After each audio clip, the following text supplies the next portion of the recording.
Big J checking in from the road. Squat day today. Having a little fun with my toys. I got a banded squat with chains. I did 3 sets of 3. Extremely explosive with this setup. As many of you may know, I suffered some catastrophic knee injuries. I'm building up to 8 sets of 3. Bulgarian style, explosive reps.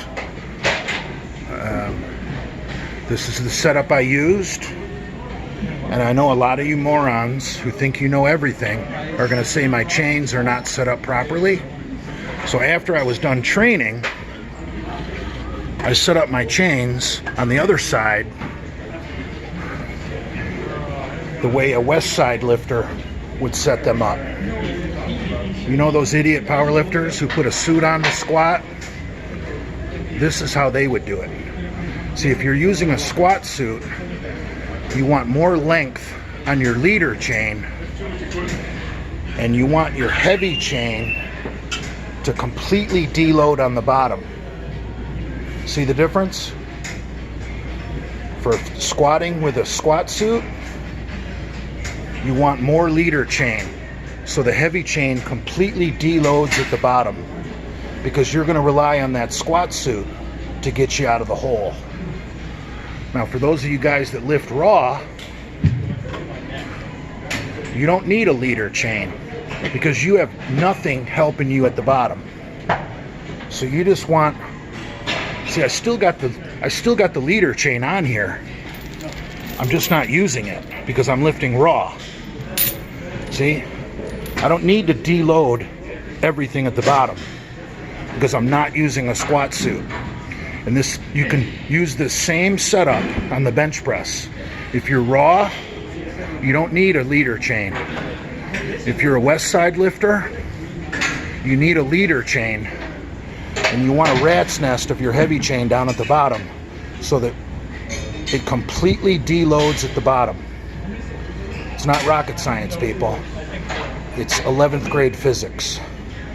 Now, I'm using a band here, which I know a lot of you so-called experts are going to say nobody does chains and bands together. Why not? Why not use 2 training principles at the same time? You're not going to hurt the other one. By adding these chains, all I'm doing is adding progressive overload. I'm basically still doing a banded squat, but I'm adding the progressive overload of chains. You don't have to copy what West Side does. The minute you start copying people, you become a cookie cutter. So use your brain. Open up an 11th grade physics book.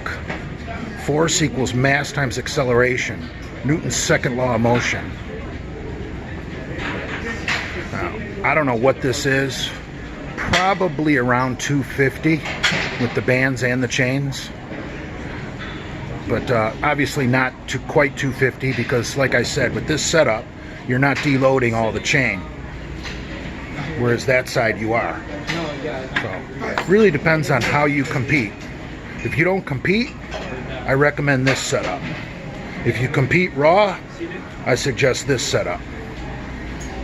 If you're a cheater and you use a squat suit, aka West Side barbell, I suggest you use this setup. So those of you fools telling me I'm setting them up wrong, I beg to differ. See, I know the rules, therefore I can break the rules. Those of you clowns that just copy what other people do and don't use your brain, well, maybe you don't have the skill set to use your brain. Maybe that's why you're a troll. So anyway, Big J checking in from the gym.